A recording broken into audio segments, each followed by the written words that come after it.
The idea for the consolidated B-24 Liberator came in the late 1930s when the Army Air Corps realized the need for a long-range heavy bomber that would not only be a counterpart to the older B-17, but would surpass it in performance. Flying faster with a wider range and with more bombs to deliver to the target, many thought that the designers of the B-24 had succeeded in their quest to make a better bomber. And on August 1st, 1943, in one of the most important Allied air attacks of the war, the B-24 would get the chance to prove itself in the most difficult of conditions. 176 consolidated B-24 Liberators carrying over 1,000 American aviators were to strike the oil refineries around Ploesti. It was an extremely tough target. There was a high concentration of anti-aircraft, and both the 88 and 105 millimeters. They had a large concentration of German aircraft, and I think they also had Romanian Air Force aircraft also. Oh yeah, we heard a lot about it during training, and we were expecting to fly Ploesti when we got there.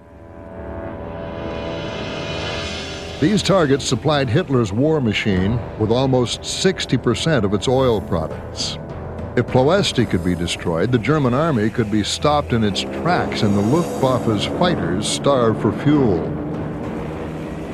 To General Louis Brereton, Commander-in-Chief of the Middle East Air Forces and the man who ordered the attack, 50% losses would be a small price to pay if such success could be gained.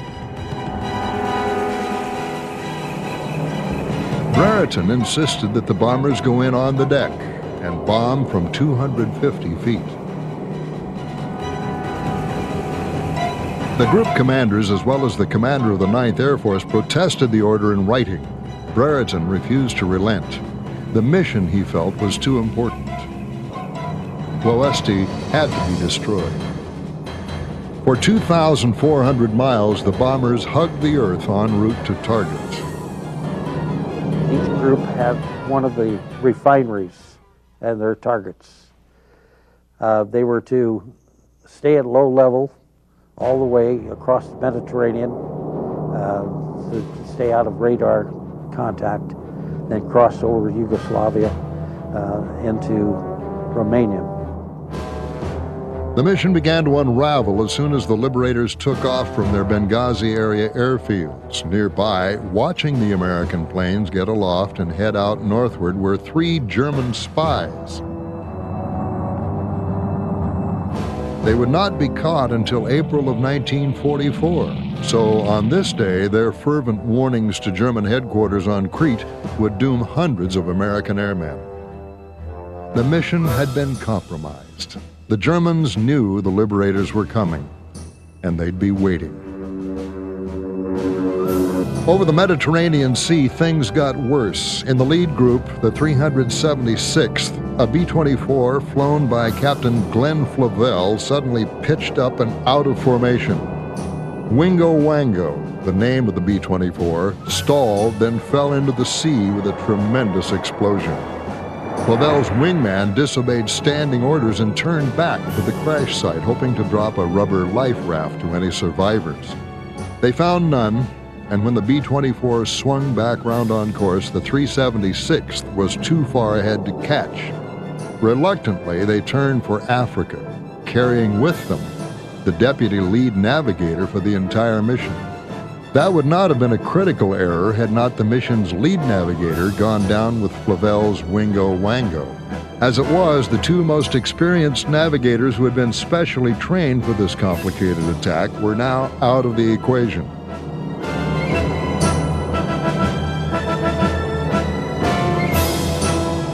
Colonel Keith Compton, the 376th Group's commander, now took over navigating the raiders to Ploesti.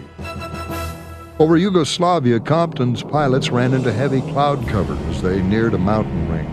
As they climbed through the clouds to get over the peaks below, the B-24s briefly reached 16,000 feet. A nearby German radar set detected the bombers. Axis fighters from all over the Balkans were scrambled to stop the onrushing Liberators.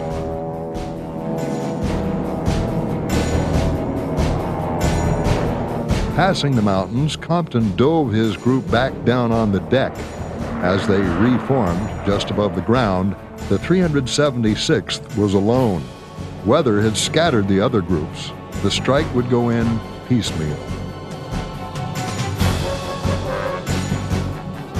The plan had called for the bombers to make their attack from the north, swinging around Ploesti before turning south to come in from the most unexpected direction.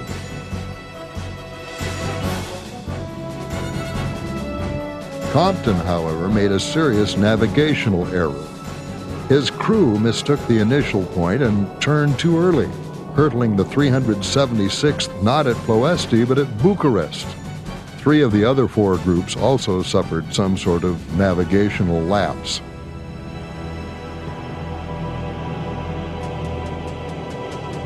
The remaining group, Colonel John Killer Kane's 98th, was the only one to fly the assigned route and get to Ploesti on time.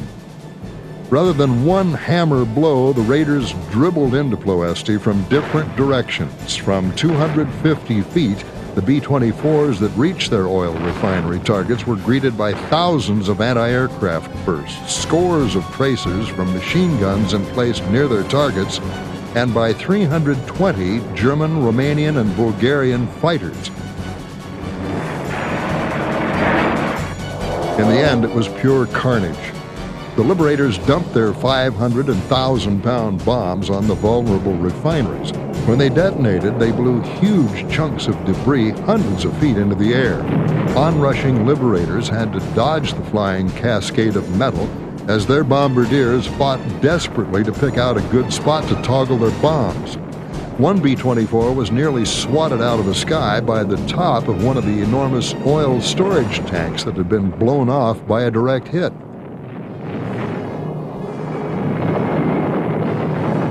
Other B-24s followed on the heels of the first wave. All around them, flames and smoke were belching from blazing oil tanks and lines.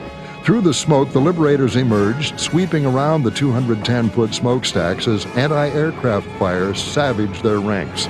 Individually, they toggled their bombs, then dove back down to ground level and sped frantically for home.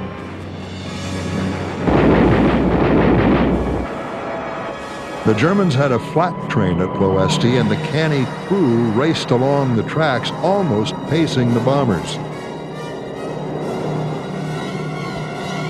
The flak trains were going around 50, 60 miles an hour as the planes came in at 150, 160, 180, depending.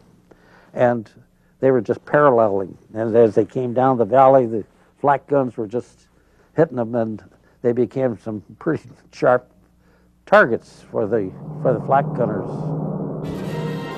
The AA gunners had point-blank targets that required little lead. They couldn't miss. Bomber after bomber brewed up into brilliant incandescent explosions, shedding wings, engines, and tails as they billowed into the ground. Several times, Liberators were caught in the flames flaring up from the damaged refineries below.